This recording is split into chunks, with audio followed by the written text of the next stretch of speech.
Thank the Lord for so much. Coming back once again, giving a great shout out to everybody. Hope everybody's still doing well. God bless. Coming back responding to TR126.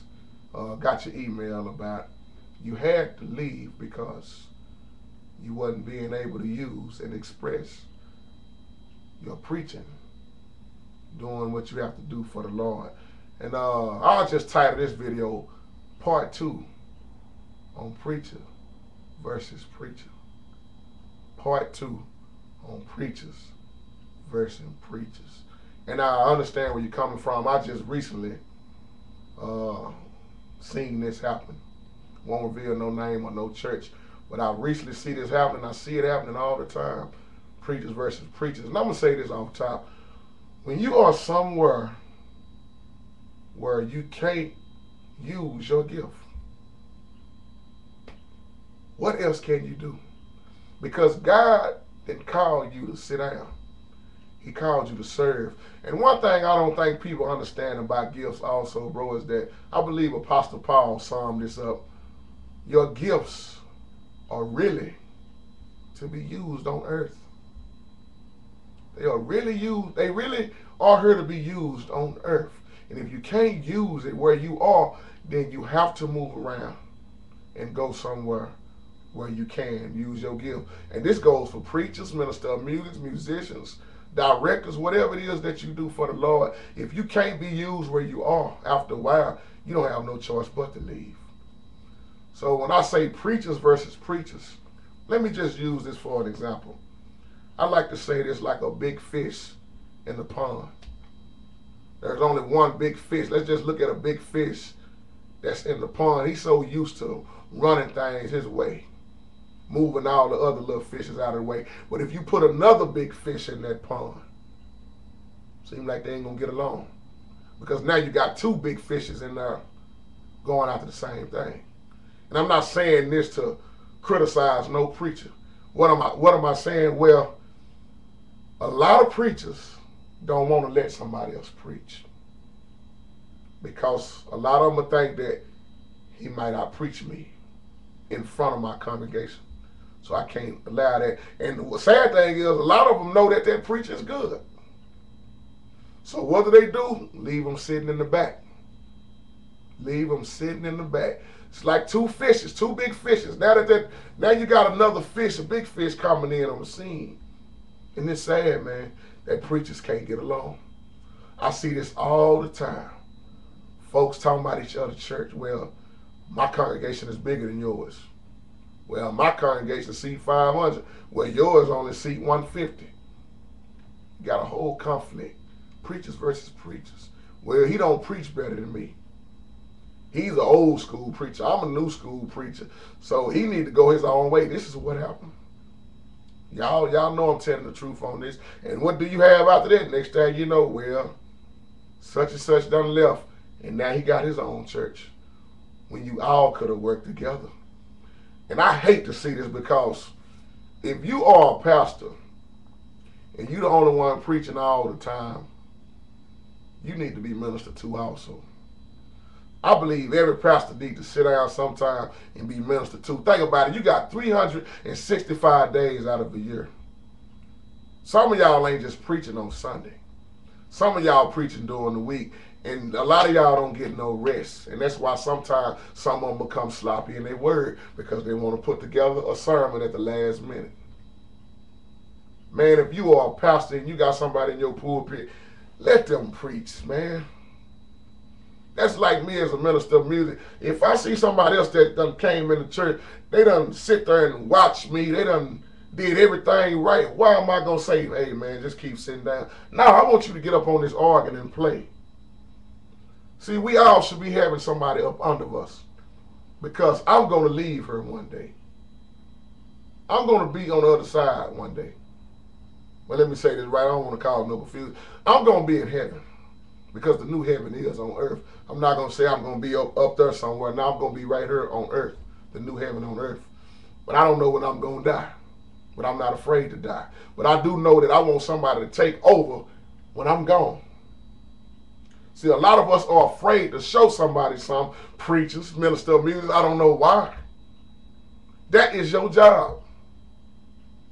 Do you think if I was up under my brother Mitty Man would hate on me and Mitty Man would keep me sitting down? No. Mitty Man might want to go out front and sing. Mitty Man might want to say, JT, I need you to teach Sunday school today. That's how we all should be. Mitty Man ain't worried about me trying to outplay him or I'm trying to outplay him. It don't work like that with us. Because we doing this for God to get the glory. So when you see these preachers doing this, and I understand where you're coming from, all of us had to leave some church. I had to leave my home church. You had to leave your home church. Mitty Man had to leave somewhere. All of us had to leave somewhere. You have to. See, that's the thing. Let me go back to Ecclesiastes chapter 3. There's a time and a season for everything under the heavens. That's why I say sometimes we stay in our seasons too long. God be directing us to go somewhere else and we stay in our season being caught on people. Nah, when it's your time to go, it's your time to go. And I tell anybody, what I tell them is that you make sure God is giving you the right move. Don't get caught up in frustration because you will make the wrong move. I tell people this all the time, but they don't agree with me. I say if you are confused, you stay right where you are. Don't leave out of confusion. Because what are you going to do then? You're going to take your problems and you're going to be confused and you're going to be at another church. Still in the same boat. You got to let your mind get clear and God will tell you what to do next. Time and the season for everything. Your season might be up or you might just be getting in the season. So when you see this preacher versus preachers hating on each other, it's sad, man. This is how you know we are in the last and evil days, man. Look at the church. You got preachers that can't get along. You can even look on the internet and look on the TV and you will see big time preachers talking about other big time preachers. I'm just being real. He don't preach right. He going to hell. This is what they doing. Big time preachers who got doctorates, who got all these degrees. And see, this is why a degree don't matter to me. See, them in the Bible, they said at Jesus' feet. People are so caught on their degrees, they want to give you their word, and they don't want to give you the real word. Preachers versus preachers. Churches versus churches. It's sad that, well, we can't come fellowship with you because, well, your church too small. I'm going to tell you something. Some of these smaller churches is where I have the best church at. Don't let me go down in the country. Because why? They not worried about no equipment. They ain't worried about who's preaching. They going to sit around and they going to make a joyful noise and they going to praise the Lord and they going to get into that word. But not all of them are like that. But I can I can tell you some smaller churches, man. They have church. They compare their church with the early church. If they got a piano or not, they still got their washboards. Y'all know what them washboards are. Mitty Man, I know you know. They get them washboards, them old sisters, get to stomping that hardwood floor. You don't need no drum set. But see, we done got to the point where we done let technology take over the church. And it's sad. Preachers versus preachers. When you are not being used, then you got to go somewhere where you can be used at. You can't have all those gifts and talents and be just sitting down. God don't want you to sit down on them. That's why God blessed you with it. That's why Paul said your gifts are for the earth. In so many ways, he sure did. Now, whether you take your gift on into heaven with you, hey, that's a whole nother video. That's a whole nother video. I won't even get off into that. But while you are breathing on this earth, yeah, your gift have to be used in thy service. I want to be used. I don't know about you. So if you are a preacher looking at this video, use your help. If he ain't ready, get him ready. Sad thing is you don't want to get him ready. We all had to get ready. They didn't just throw me up there as a minister of music. I had to sit back and watch. I took notes. I learned. That's why I'm going to say the other side. Yes, you need to sit down and learn. Don't just throw anybody up there. But I'm talking about the ones who's been laboring. Know those that labor amongst you. Some deserve double honor. So many folks been laboring and they won't get a chance. Some of these preachers been sitting back studying the word every day. Some of them graduated and they still won't get to preach.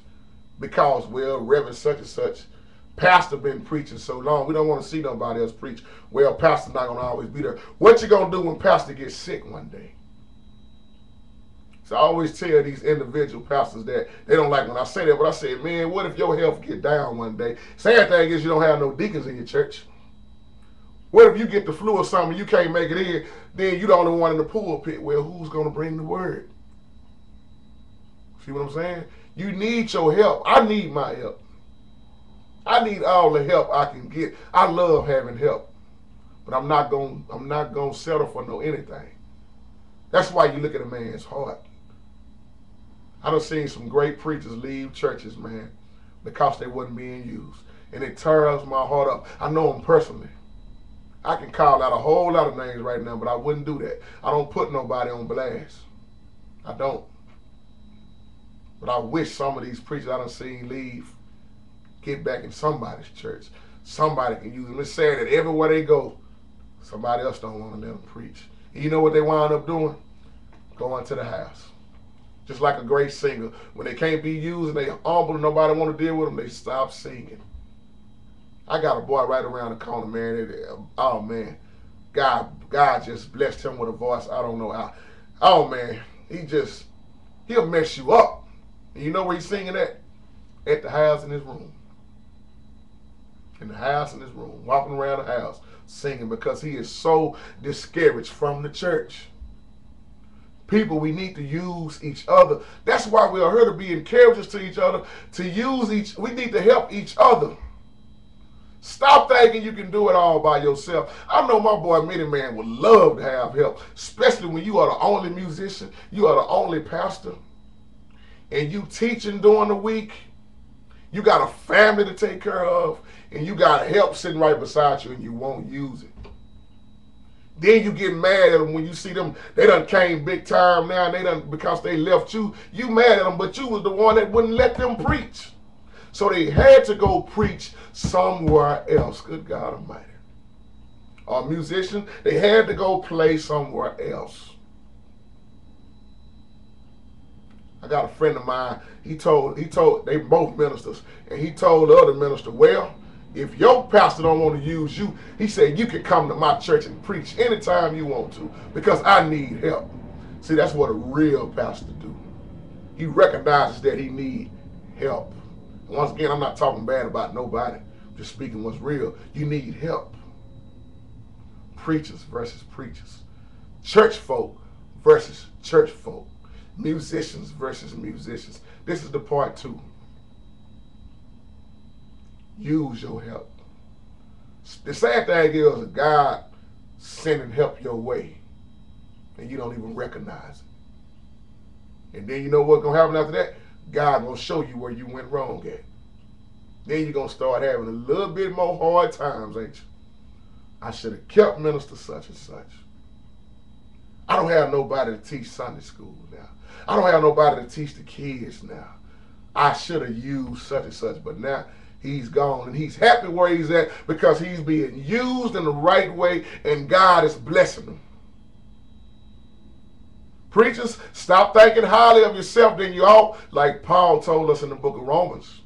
You ain't all that. You need help. You need to sit down. I'm going to say this real bluntly. Half of these preachers need to sit down and be preached to, because they've been so busy spreading their own word and not this. They done forgot what it's all about, but not all of them. A whole lot of them need to sit down and be ministered to, and a whole lot of them need to turn around and go back to school if they ain't went to school.